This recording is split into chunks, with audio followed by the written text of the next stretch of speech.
Si Jerome, tumango si Erlinda. Kaya marahil ay maiintindihan mo kung bakit isasara ni Sheldon ang isip at puso sa iyo ngayon.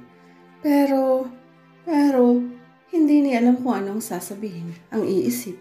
Gusto niyang patayin si Lucinda at Jerome sa ginawa ng mga ito kay Sheldon.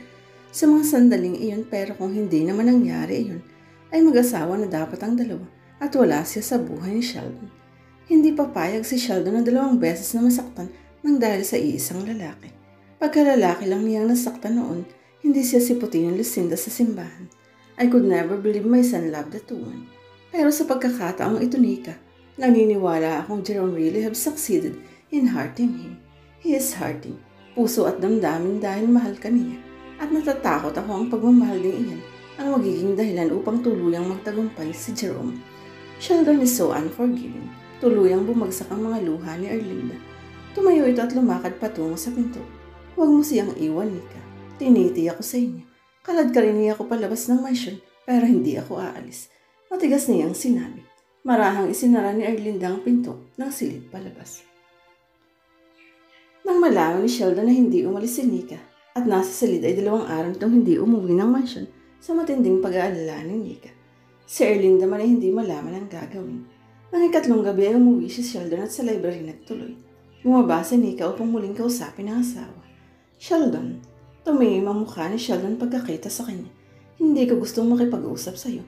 Alam ko matigas ka, Nika. Nasubukan ko na yan ang panindigan mong pakasal sa akin. Hindi rin kita kayang ihagas palabas ng mansyon, pero bahala ka sa gusto mong mangyari. Iwasan mo lamang ako. Kahit ano ang gawin mo, hindi ako aalis at hindi ko gagawing iwasan ka dahil wala akong ginawang masama. Paniwalaan mo iyon kung hindi ng isip mo, ng puso mo, aniya sa malakas na tinig. Alam mong galit sa'yo si Jerome pero hindi mo sinabi sa akin ang totoo. Ginamit niya ako. Laban sa'yo. Naiintindihan mo ba yun? Iwan mo na ako, Nika. Malamig pa sa yelo ang tinig nito. Tuluyan ang napayak si Nika. Don't let him do this to us, darling. Humakbang siya palapit sa asawa at yumakap dito. Subalit marasiyang ibinalya ni Sheldon palayo. Kung hindi siya napahawak sa sandalan ng sopa, ay babagsak siya sa sahig. Nanlaki ang mga matang napatingala siya sa asawa. Hindi siya makapaniwalang sasaktan siya ng gano'n ni Sheldon. Huwag mo akong gamitan ng luha, Nika. Kung ano man ang plano niyong dalawa ni Jerome laban sa akin, ay mabibigo kayo. Once sinap. Pinahid ng likod ng pala niya ang mga luha at tumingala sa asawa. Then I'm really sorry for you kung yun ang paniwala mo. At hindi ko maunawaan kung bakit ka naniniwalang may relasyon kami when all my life I have wanted to love you. I saw you with my own eyes para paniwalaan kita. Halos siluwan ito ang mga salita sa kanya at hindi nag-aksay ang lover mo ng panahon. Alam mo na siguro ang pinagbili sa kanya ng 3 major stockholder, ang FN Canning, ang kanilang mga share dito. Meaning si Jerome ngayon ang humahawak ng controlling shares. Nanlaki ang mga mata ni Nika. No, hindi siya makapaniwala. Noong naroon lang siya nila na pag-usapan na yun. Paano nangyaring naging napakabilis ng buying and selling ng stocks? Don't play the innocent, my darling infidel. Tuyan ito sa katilituhan ng mukha niya. Tugo at pawis ang pinuhunan ko sa kumpanyang iyon upang iayahon sa pagbagsak, pero salamat sa iyo at tuluyan ang mawawala sa akin ito. Naglalabas ng apoy ang mga mata nito sa matinding galit at hindi ko kayang bilhin ang shares ng iba pang stockholders upang mabalik sa akin ang management control. You have the ranch. Hindi kumikita ang rancho ayon sa iyo dahil napabayanan. Paano ko ibabalik sa dati ang rancho kung wala ang pabrika na pansamantalang susuporta? Damn you, Sheldon. Mahusay kang negosyante pero alam kong hindi mo gustong isipin ang maraming posibilidad dahil binubulag mo ang sarili mo sa paniniwalang may relasyon kami ni Jerome. Cut the dramatics, Nika. Si Jerome mismo ang nagsabing ikaw ang may ideyang bilhin ng shares ni Mr. Prado. Nang alukan niya ito ng malaking halaga, ay naakit ang 2 ipagbili nga sa kanila. May pagkakaila mo bang suwestyon mo yun? Hindi alam ni Jerome ang balak ni Prado ang pagbibenta ng shares dahil hindi pa nito natitiyak kung tutuluyan niyang ipagbili. At alam mo iyon dahil nabangit ko sa iyo ng 1 linggo. Nanatiling nakatanga si Nika. Hindi magawang tumangi dahil totoo ang sinabi nito. Pero hindi sa parang iniisip ni Sheldon. Gusto niyang mamatay sa panlulumo. Lalo lamang gumulo ang tiyan sa niyang papaniwalain ng asawa na wala siyang kaugnayan kay Jerome. Hindi mo gustong pakinggan ang paliwanag ko. Paikbi niyang sinabi. Get out, Nika. Out of my life. Pinuno niya ng hangin ng dibdib. Hindi siya susuko. Too bad, my darling. because you really have to put up and bear with me because I am not leaving you. Nagtagas ang mga bagang ni Sheldon. Suit yourself but stay out of my sight. You promise to love me more and more every day. Pero unti-unti kang tumatalikod sa salita mo, Sheldon Herrera. Give off, Nika, at patahikibikin mo ako. Gusto kong magpahinga at mapag-isa. Itinaas nito ang mga pa sa mesa at inihilig ang sarili sa swivel chair at pumikit. Walang nagawa si Nika kundi lumabas ng library.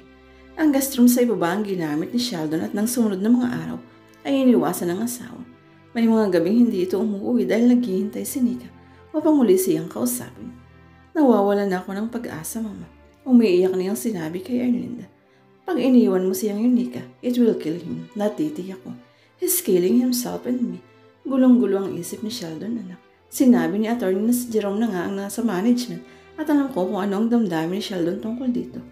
Naniniwala si Sheldon na ikaw ang nagbigay ng ideya kay Jerome na bilhin sa malaking halaga ang shares ng ibang stockholders at iyon ang lalong nagpatindi ng galing ni Sheldon, Nika.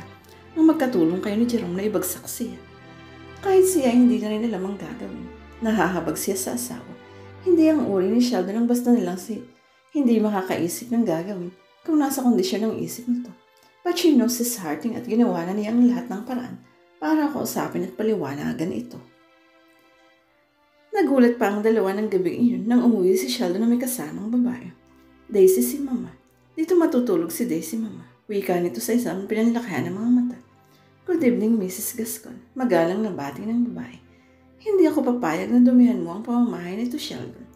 Si Erlinda hindi man lang tinapunan ng tingin ng babae. Dumihan. Nauutal na bulalas ng babae. At tumingin kay Sheldon at pagkatapos ay kay Erlinda. I'm sorry, Daisy. My mother is a little bit upset dahil sa domestic problems. Wika nito na binalingan ng ina.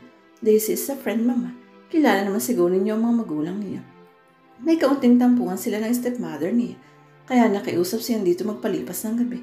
Anyway, maraming silid sa mansyong ito. Hindi malaman ni Erlinda ang gagawin sa galit at pagkapahiya. Namumukha nito ang dalaga bilang isa sa mga signature model ng isang sikat na designer. Maraming beses na itong nakapanood ng show ng babae na talaga namang maganda at galing sa mabuting pamilya. Kung ang guest ang turing ni Sheldon dito ay wala itong masasabi. Hindi ito ang unang pagkakataong nagpatuloy sila ng guest sa mansion at marumpan lang kagalang-galang ang babae. Nagpupusis ang dibdib na pumanik sa hagdan si Erlinda. Si Nika ay nanatiling nakamasid sa asawa mula sa pinakasulok ng sala at sa bisita nito. Nilingon siya ni Sheldon. Daisy, I want you to meet my wife, Nika. Si Daisy, kaswal na pakilala ni Sheldon. Hello, Mrs. Herrera. I hope you don't mind my being here. Tumango siya at sinikap ng umiti. Kung ano man ang kailangan mo, please don't hesitate to ask my husband. Formal niyang sagot at nagpasalamat ang dalaga.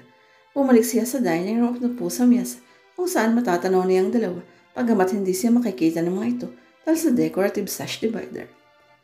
Pino at may top of class ang bisita at hindi nga marahil tulad ng iniisip ni Erlinda.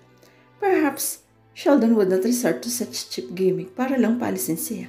Pero masasaktan siya. Mabuti pang murahin at bayarang babae na lang ang dinala ng asawa niya. Hindi pa siya maliligalig ng ganito. Pagaman kaswal at friendly ang pakikitungo ni Sheldon dito, ay nakikita niyang matinding paghahangad ng babae sa asawa at maaaring nagsisimula na ang isang relasyon sa dalawa.